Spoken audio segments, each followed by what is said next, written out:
Hello students, welcome back to my YouTube channel. जैसे कि आपको पता है, आपका ओसीएम का पेपर हो गया एंड एसपी का पेपर हो गया।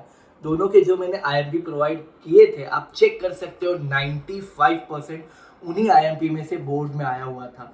लाइक आप देख सकते 80 में से ऑलमोस्ट, मैं आपको बता दूं, 75 मार्क्स तक का पेपर पूरा जो मैंने आईएमपी क्वेश्चन दिया था उसी में से आया था। तो मैंने वो ट्रेंड बरकरार रखा और मैंने उसी पॉजिटिविटी के साथ इकोनॉमिक का भी आईएमपी क्वेश्चन बनाया है। जैसे कि आप देख सकते हैं, economics most important question bank क्या है। इकोनॉमिक का most important question bank for HSC board exam 2025, HSC board exam 2025 के लिए क्वेश्चन बैंक है ये। जैसे कि आप देख सकते हैं, आपके आगे बहुत इंपॉर्टेंट चीजें मैंने प्रोवाइड की है। That is question number 2B, that is distinguish between. उसके बाद है क्वेश्चन नंबर 3। क्या है question number 3? Answer the following. Question number 4, agree or disagree. Then question number 6, answer the following in detail. जो डिटेल वाला होता है, any two आपको लिखने होते हैं। ओके, नाउ अभी कुछ बच्चे पूछेंगे, सर इसमें क्वेश्चन नंबर 5 का है और क्वेश्चन नंबर 2A का है। 2A तो बहुत इजी है, आप आसानी से लिख सकते हो, बट क्वेश्चन नंबर 5 जो है, क्वेश्चन नंबर 5 वो आपको डायरेक्टली मेरे चैनल पे मिलेगा। कहाँ मिलेगा आपको? डायरेक्टली मेरा चैनल। और मेरे चैनल का नेम क्या है? ऑनलाइन गुरुजी।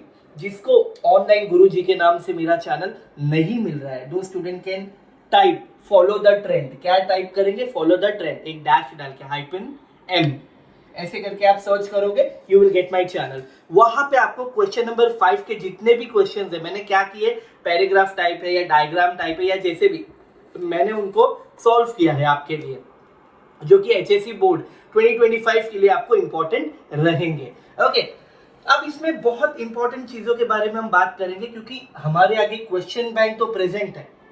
ओके, नाउ इस क्वेश्चन बैंक में हमारे लिए मोस्ट इंपॉर्टेंट क्या है, मोस्ट इंपॉर्टेंट क्या है, इसके लिए आपको वीडियो के एंड तक बने रहना पड़ेगा। ऐसा ना हो जाए आप वीडियो स्किप कर करके देखो और कुछ इंपॉर्टेंट पॉइंट या इंफॉर्मेशन आपकी मिस हो जाए। तो I request you to watch the video till the and.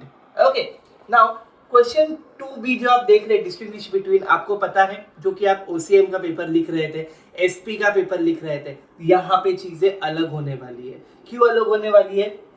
क्योंकि आपको जो भी आंसर टाइप यहाँ लिखना होता है वो कम मार्क्स के लिए आता है। जहाँ पे 4 मार्क्स के लिए आता था, यहाँ पे आपको 2 मार्क्स के लिए लिखना है। जहाँ पे 4 to 5 मार्क्स के लिए आंसर्स आते थे, आपको 3 मार्क्स के लिए लिखना है, राइट। फिर आपको एग्री और डिसएग्री, जो कि ज्यादा मार्क्स के लिए आते थे, कम कम मार्क्स के लिए लिखने। यहाँ पे तो चेंजेस नहीं है, एज इट इज 8 मार्क के बराबर है। ओके, तो यहाँ पे इशू नहीं है, बट यहाँ पे एक इशू क्या है, जो भी बच्चे इकोनॉमिक्स का पेपर लिख रहे हैं वो याद रखेंगे, अगर उनको 2 टाइप के क्वेश्चन आते हैं। लाइक सपोज मैं क्वेश्चन नंबर 6 में बात करता हूँ, ये कहीं भी हो सकता है, like it can happen in answer the following या फिर answer the following in detail, दोनों में से कहीं भी हो सकता है। क्वेश्चन नंबर 3 में भी या क्वेश्चन नंबर 6 में भी। अगर आपको कोई डायग्रामेटिक वाला क्वेश्चन आता है, जिसमें डायग्राम बनाना हो या कोई टेबल बनाना हो, टेबुलर फॉर्मेट में, या डायग्राम कुछ भी हो, या सिर्फ एक सिंपल थियोरी वाला आंसर हो, तो मेरा सजेशन आपको यही रहेगा, which answer you will opt to write? Diagram वाला। क्योंकि इकोनॉमिक्स में जब भी बोर्ड वाले या पेपर चेकर क्या एक्सपेक्ट करते हैं कि बच्चे डायग्रामेटिकल रिप्रेजेंटेशन या टेबुलर फॉर्म वाले आंसर्स को ज्यादा प्रेफर करें लिखना, इससे मार्क्स देने में ज्यादा आसानी होती है। ऐसा कोई लॉजिक नहीं है इसके बिहाइंड, लेकिन लॉजिक ये है कि इकोनॉमिक के पेपर में डायग्राम की वैल्यू बहुत होती है, या टेबुलर चीजें जो बनाते हैं, या कोई फिगर्स होता है, या अमाउंट से रिगार्डिंग चीजें लिखते हैं, तो उसका एक्सप्रेशन ज्यादा काउंट करता है compare to a normal theory answer. Like for example, अगर आपको कोई बोलेंगे लॉ ऑफ डिमांड को एक्सप्लेन करो, तो आप वो करोगे, उसका ऑप्शन आ रहा हो कि गवर्नमेंट का जो tax revenue and non tax revenue वाला क्वेश्चन है उसको डिटेल में लिखो, तो वो थियरी वाला आंसर हो गया। एंड लॉ ऑफ डिमांड क्या है? पहला आप क्या बनाओगे, लॉ ऑफ डिमांड शेड्यूल जो भी होगा, आप डायग्राम बनाओगे लॉ ऑफ डिमांड का, फिर उसका टेबल बनाओगे, फिर उसके नीचे उसका एक्सप्लेनेशन दोगे, है ना। This is the way you will write. तो ऐसी चीजों को ज्यादा अप्रिसिएशन या ज्यादा एक्सेप्टेंस मिलता है इकोनॉमिक के पेपर में। Please keep that thing in mind. And on the other hand, अगर मैं आपको बताऊं ना, वो ये बात है कि ये जो भी आपके आगे आईएमपी क्वेश्चन मैंने प्रोवाइड किया है, उससे पहले मैं ये बिलीव कर रहा हूँ कि बच्चों ने गो थ्रू किया होगा। क्या गो थ्रू किया होगा? प्रीवियस ईयर का क्वेश्चन पेपर। क्योंकि मैंने एक ट्रेंड में देखा ओसी के पेपर में भी देखा एंड एसपी में भी मैंने ये चीज देखी है। ये मैथ्स वाले बच्चों को भी माइंड में रखना है ये चीज। वो क्या है, प्लीज अंडर एस्टिमेट मत करो। द थिंग इज कि मैंने देखा कि जो भी लास्ट ईयर का पेपर था, लास्ट ईयर कब हुआ, February 2024, उसके बाद जुलाई 2024, जैसे कि साल में 2 बार होता है, एंड उसका एक प्रीवियस ईयर जाइए, प्रीवियस ईयर पीछे, that is July 2023, not July, not क्या बोलते हैं, फेब 2023, वो नहीं।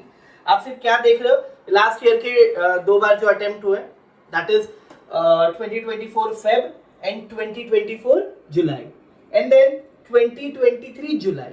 ऐसे 3 एग्जाम के जो भी क्वेश्चंस है ना, उसको आप एक बार गो थ्रू कीजिए कि ऐसा है, ऐसा नहीं है, क्या है एग्जैक्टली, कौन से टाइप ऑफ क्वेश्चंस आए।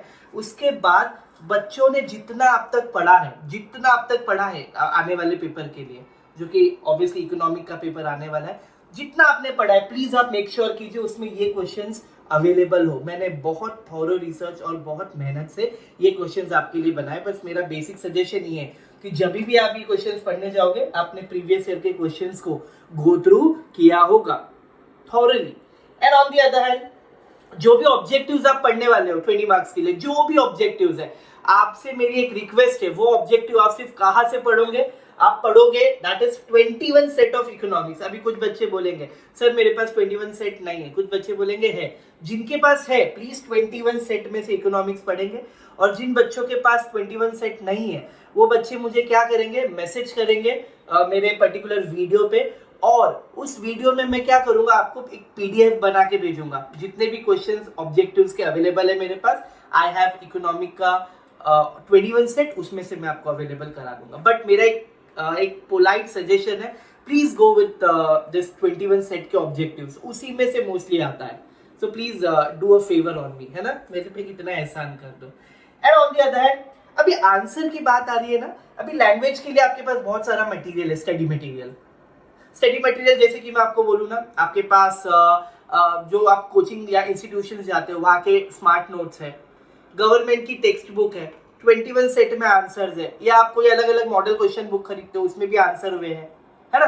बहुत तरीके के आपको आंसर मिलेंगे और उनकी लैंग्वेज मिलेगी। लेकिन जब बोर्ड में हम पेपर चेक करते हैं, येलो शीट होती है जैसे कि आपका क्वेश्चन पेपर है, उसी तरीके से एक आंसर की भी क्वेश्चन पेपर आता है ना आपको बोर्ड में, उसी तरीके के आंसर की भी शीट होती है जब टीचर्स पेपर चेक करते हैं। ओके, नाउ होता क्या है, उसमें जो लैंग्वेज लिखी होती है ना, मोस्टली टेक्स्ट बुक वाली लैंग्वेज लिखी होती है, जो गवर्नमेंट टेक्स्ट बुक है। तो आप प्रिफर करो कि गवर्नमेंट टेक्स्ट बुक में जिस तरीके से आंसर दिया है उसी आंसर्स को आप पढ़ोगे और उसी को प्रेजेंटेबल बनाओगे। मैं लास्ट वीडियो से बोलते आ रहा हूँ, ओसी में भी मैंने बोला, एसपी में भी मैंने ये चीज बोला, वो क्या है, प्लीज आप आंसर में meaning and definition and then answer लिखिए। It is a way of writing answer. And on the other hand, जिसमें डिफाइनेशन नहीं है, प्लीज डिफाइनेशन मेंशन मत कीजिए, मीनिंग एंड पॉइंट्स, प्लीज इसी वे में आंसर लिखिए। एंड मैंने बताया एग्री डिसएग्री यहाँ पे थोड़ा अलग होता है, ऑब्वियसली जस्टिफाई द फॉलोइंग से, है ना। यहाँ पे भी मीनिंग के बाद जैसा अभी यहाँ पे क्वेश्चन है, लाइक 4 पॉइंट्स या 3 पॉइंट, जितने मार्क का आंसर है उतने पॉइंट्स बनेंगे पैराग्राफ वाइज। सपोज 3 मार्क का आंसर है, paragraph 1, paragraph 2, paragraph 3 with a simple meaning of it. Her answer में आपको मीनिंग लिखना इज मैंडेटरी, है ना। मीनिंग क्यों मैंडेटरी है, मीनिंग से पता चलता है पेपर चेकर को that student knows the answer, उसके बाद वो आंसर को अटेम्प्ट कर रहा है। Hope you understood. And on the other hand, मैं आपको बता दूं, यहाँ पे जितने भी क्वेश्चन प्रोवाइड किए मैंने, उनका एक बेसिक, हर क्वेश्चंस के मैंने एटलीस्ट 70% वीडियो मेरे चैनल पे बनाए, 70% वीडियोस मैंने रिलीज किए, सेपरेट वीडियोस। जैसे कि सपोज करो यहाँ पे क्वेश्चन है लाइक लॉ ऑफ डीएमयू करके, state law of demand with it assumptions, तो लॉ ऑफ डिमांड वाला क्वेश्चन मैंने प्रोवाइड किया। यहाँ पे है law of DMU, that is diminishing marginal utility, तो ऐसा है, तो ये वाला क्वेश्चन का भी मैंने सेपरेट वीडियो बनाया कि बच्चे अच्छे से पढ़ सके। और वीडियो में मैंने एक चीज ध्यान रखी, वो क्या है, मैंने सिर्फ वीडियोस में आंसर्स को एक्सप्लेन नहीं किया है, साथ ही साथ मैंने आंसर्स भी लिखे। जैसे आपको ये बोर्ड पे प्रेजेंटेशन है, उस तरीके से मैंने आंसर्स भी पूरा लिखा है, उसके बाद वो वीडियो को मैंने एक्सप्लेन किया। तो आपको ज्यादा मेहनत नहीं करनी पड़ेगी, आपको वीडियोस भी समझ आएगा और साथ ही साथ एज इट इज आंसर भी, जिसका आप स्क्रीनशॉट या आप आपके हिसाब से उन्हें पढ़ सकते हैं, लिख सकते हैं। Hope you understood. एंड एक छोटी सी इंफॉर्मेशन मैं और प्रोवाइड करना चाहूंगा कि जिन बच्चों का ये IMP क्वेश्चन बैंक पढ़ के हो जाएगा, उन बच्चों के लिए मैंने क्या किया है, बोनस क्वेश्चंस प्रिपेयर करने हैं। क्या कर किए हैं, बोनस क्वेश्चंस प्रिपेयर किए। उनको ये बोनस क्वेश्चंस कब मिलेंगे, उनको ये बोनस क्वेश्चन मिलेंगे 23 ऑफ फेब 2025, 23 फरवरी को मिलेंगे 2025 में। कब, 11 बजे सुबह रिलीज होंगे। कब होंगे, सुबह 11 बजे रिलीज होंगे। आप मेरे चैनल से बने रहेंगे, आपके लिए बहुत इंपॉर्टेंट है। ऑन दी अदर हैंड एक लाइव सेशन मेरा चलेगा इकोनॉमिक के लिए। किसके लिए चलेगा लाइव सेशन, इकोनॉमिक्स के लिए। कब चलेगा वो, 24 ऑफ फेब 24 फेब को चलेगा। कितने बजे चलेगा, शाम को 5 बजे। शाम को 5 बजे आप इंफॉर्मेशन यहाँ देख सकते हैं, राइट। सो ये इंफॉर्मेशन आपके लिए बहुत वैल्यूएबल रहेगी, ऐसा मुझे लगता है। बिकॉज सिर्फ इकोनॉमिक के लिए आपको ये 7-8 दिन नहीं मिले, साथ ही साथ आपका अकाउंट्स का भी पेपर है। तो बच्चे पूछेंगे, सर क्या आपने अकाउंट से रिलेटेड भी डिटेल मेंशन की है आपके चैनल और वीडियोस में? तो द आंसर इज यस, सारी चीजें मेंशन है। बस आपको क्या करना है, अगेन मेरे चैनल पे जाना है। क्या है मेरे चैनल का नाम, ऑनलाइन गुरुजी। और अगर आपको ऐसे नहीं मिलता, you will go on follow the trend. Hope you understood and best of luck for your coming exam. Bye bye.